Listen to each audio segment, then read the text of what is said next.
Hello everyone, welcome to the world of Lean Six Sigma. I am Mohit Sharma, your mentor and coach on Lean Six Sigma issues and problems. I am starting a new series today. In this series, I will discuss each of the phases of DMAIC methodology and I will try and put industry examples as well. So the aim of this video would be to share with you what is the define phase in DMAIC methodology. So before we get into the video, let us understand what does DMAIC stands for. D stands for define, M stands for measure, A stands for analyze, I stands for improve, and C stands for control. So let us understand what is the purpose of define phase. So the purpose of define phase is to identify the right project metric and to get stakeholders sign off in this particular phase. If we have not picked up the right project metric, we will end up doing a project which is not really required. So you should pick up a project metric which is from your stakeholders' problem area. The first thing that we do in a define phase is to understand the voice of the customer and the voice of the business. It is important to understand these two voices together so that we define the problem statement with the consent of the business as well as the customer.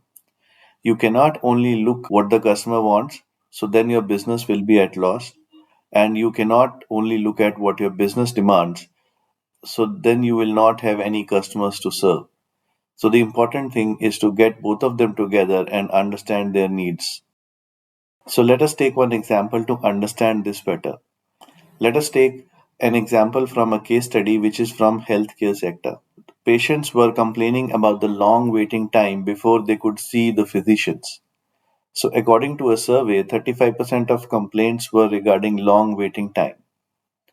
Then there was a team which was created and data was collected, and it was observed that the average wait time of patients were 42 minutes after entering the hospital. So keeping that in mind, a survey was conducted with the customers. Customers are here the patients. When they were asked, so most of them have said that too much of wait time to see a doctor, and the customer issues were wait is difficult when you are unwell, and the critical customer requirement was that they want to meet the doctors with minimum wait time. So looking at all of this, if you see, the critical to quality becomes to reduce the wait time from 42 minutes to 15 minutes. So as the team has already gathered data for last few months, and they had the average wait time of 42 minutes, then the consensus was reached to reduce these 42 minutes to 15 minutes. Now, if you look at only what the customer demands, so your business could be at a loss. So, what the team decided to hear from the hospital management as well. So, they also said too much of a wait time for patients to meet the doctors. That is what they said the voice of the business was. And this would impact the patient satisfaction. So, they were really worried about patient satisfaction. They could lose the patients. And that is what they said in the voice of the business. So the business issue was unsatisfied patients could go to other hospitals, and that can lead to a loss of business for hospital. So they do not want their patients to visit the other hospitals. They want to retain their patient base, and that is why this was an issue for them. Critical business requirement was to reduce the wait time of patients from entering the hospital to seeing a doctor. So they were also in consensus with the patients saying that it is too much, but they were not aware what is the problem, why it is that, and that is why they wanted this team to work on it. So whenever voice of business is heard, it gives you critical to process. So the critical to process thing is to reduce the wait time from 42 minutes to 15 minutes.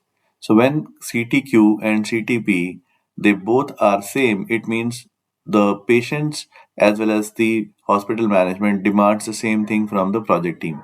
That is what should have been picked as a project goal. The next thing in the define phase is to create a project charter. The project charter has 6 elements. The first is called business case. The second one is called problem statement. Third one is called the goal statement. Then you should define the scope of the project, the milestones, and the team charter. So if you look at these 6 boxes, I have written what has to be done in these specific boxes. For example, in business case, first the background of the business should be defined. Why you should do this project and what happens if this project is not done should be defined in this particular business case box. Then comes the problem statement. You should quantify the problem statement with data. Try to gather data for last 3 to 6 months and define the problem. So if you have defined or quantified the problem, you will be able to resolve it and should be able to measure the improvements as well. Next comes your goal statement. Goal statement should be SMART: specific, measurable, attainable, relevant, and time bound. So if the goal statement is without a time, it is no goal statement. And if it is not measurable, then again it is no goal statement. For example, I say I want to reduce weight.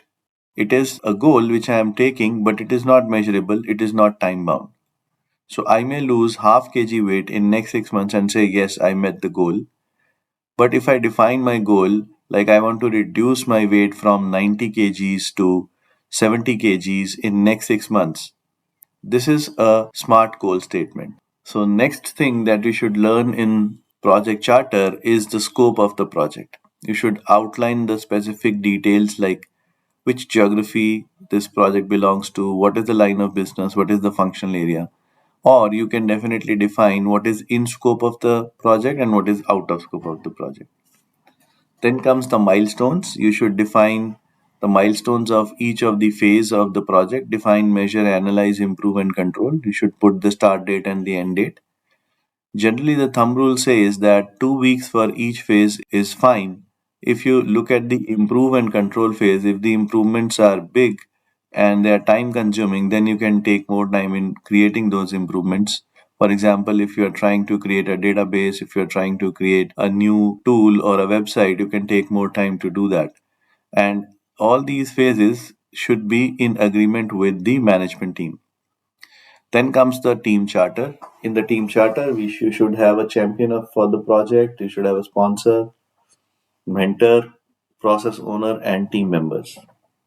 Let us continue with the same example on which we decided VOC and VOB. So, if you look at this particular business case, we have said that ABC Hospital is a multi speciality hospital. There is a background of the business that we have defined. Then we said, according to a survey, 35% of complaints were regarding long wait time. So, why you should do this project? And what happens if you do not do this project is that hospital was losing patients to a nearby clinics and other hospitals. So, they will keep losing the patient base and the hospital will suffer in long run. That's how we define the business case of this particular project. Next is the problem statement. The problem statement with data is what we have said you should define. So, basis a survey conducted by the hospital authorities, the average wait time of the patients after entering the hospital to finally meeting the doctor is 42 minutes. So, this is all based on a survey that they have done. The data was collected and hence it is a good problem statement. And the goal statement was to reduce the patient wait time from 42 minutes to 15 minutes in next 5 months is what the team has defined, and it is a goal statement which is data driven, which has numbers, from and to statement, and it is time bound as well. So measurable and time bound goal statements are smart goal statements. Next is the scope. We have defined the scope. In scope was the OPD department and the out of scope was the rest of the other departments of the hospital. And the milestones, the project start date and the end dates were defined. The dates of each of the phases were also defined. Then the team charter, they have defined the team charter and identified who will champion this project, who will be the sponsor, mentor, owners, and team members. Hiding their names because of the data confidentiality issues. This is how a project charter should be defined. So project charter is a tool. On one slide, you are defining the entire project. What is the problem? What is the goal? Which is the team? What are the dates that you are going to take to finish the project? What is in scope? What is out of scope? Everything is defined in one slide. Moving on to the next thing, because there are so many cross-functional teams are involved. Sometimes IT is involved. Sometimes other SME groups are involved. There are cross-functional people engaged in the team, and there are senior stakeholders also which are sitting at the very high level in the organization. They may not be aware that where are you doing this project. So COPIS is a high level process map which helps you to define your process at a high level to all the stakeholders so that they all understand the project problem in a similar way.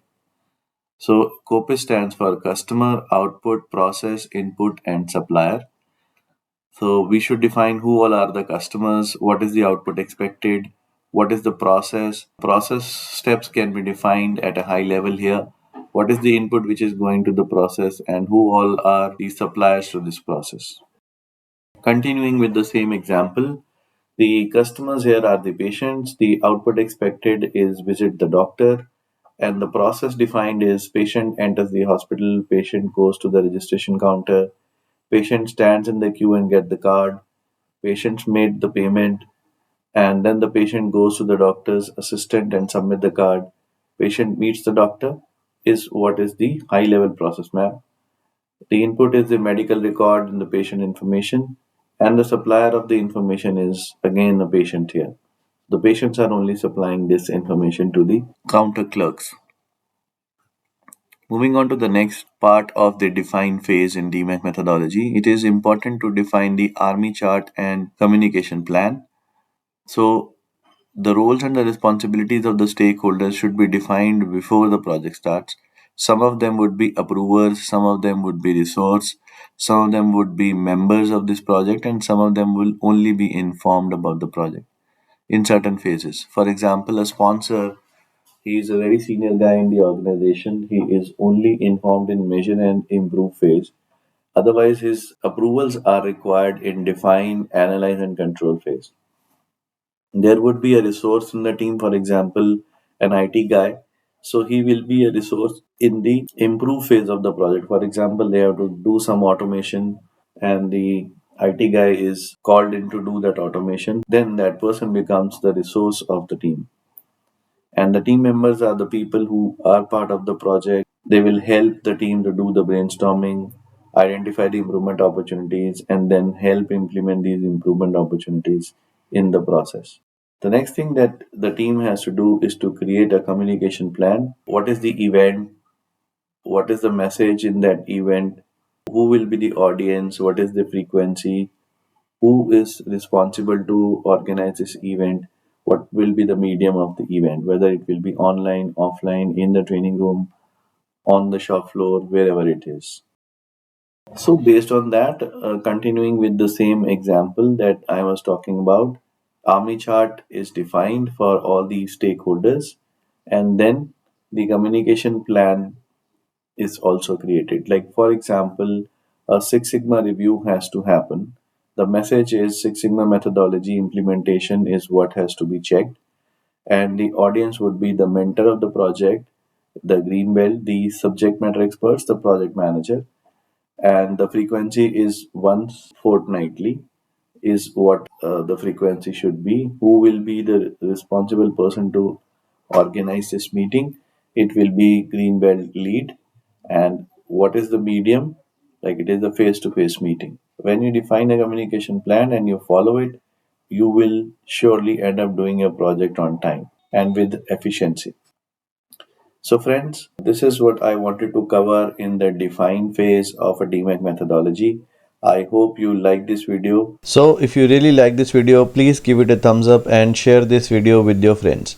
I will see you in my next upcoming video, which will cover the major phase of DMAIC methodology. Till then, see you. Take care. Bye bye.